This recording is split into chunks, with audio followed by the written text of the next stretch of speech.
Hi, I'm Kirk Cousins. I'm a quarterback for the Washington Redskins. I grew up in Michigan, played football at Michigan State, was a starting quarterback there for 3 years, and then in 2012 was drafted in the 4th round here to the Redskins, and I'm going into my 3rd season.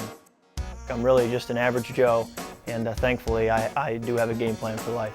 I think for men, one of the top struggles is pride. I mean, I think you can look at so many sins and they originate in a sin of pride, thinking that, I know better than God, I have this figured out. And you can trace a lot of sins back to the sin of pride. And so when you're in the NFL, you're making a good income, a lot of people, cheer you on, support you, pat you on the back. The pride thing can creep up pretty easily. I think also, you have all kinds of sins of selfishness and maybe the language you don't want to use that you use, or sexual temptation. Whether you're not married or you're about to be married or you're on the other side of marriage, there's always going to be that challenge, and it takes a lot of self-control, a lot of discipline, and it takes God's grace. All through college, I'm not married. Early years in the NFL, not married.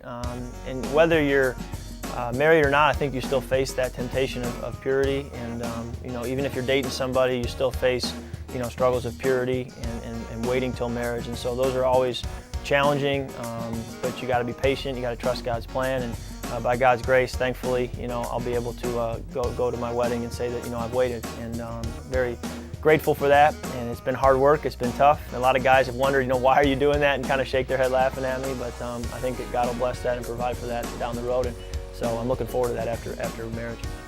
I have so many verses that I think pertain to my on the field football career, but also can carry over to life. Proverbs 3, 5, and 6. Trust in the Lord with all your heart. Don't lean on your own understanding. In all your ways acknowledge Him, and He'll direct your steps. And that can be challenging to trust and to stay faithful and to wait on God. But whether it's Him bringing me here to Washington, D.C. and being drafted to a place I didn't expect to come to, whether it's an injury, whatever setback you may have, you just keep trusting Him and trust that He's going to direct your steps. Hi, I'm Ronaldo Wynn with Game Plan for Life, and you just heard from Washington Redskin quarterback Kirk Cousins, and he shared his story about relationships, and even now how there's a struggle in pride in his relationships, but even looking at God's game plan on how to combat that. And you can also look at Game Plan for Life, the book. In chapter 8, Don Meredith shares his keys on how to have a successful relationship. And also, if you're not at our website right now, please go to gameplanforlife.com to get more resources and also to get a game plan for your life.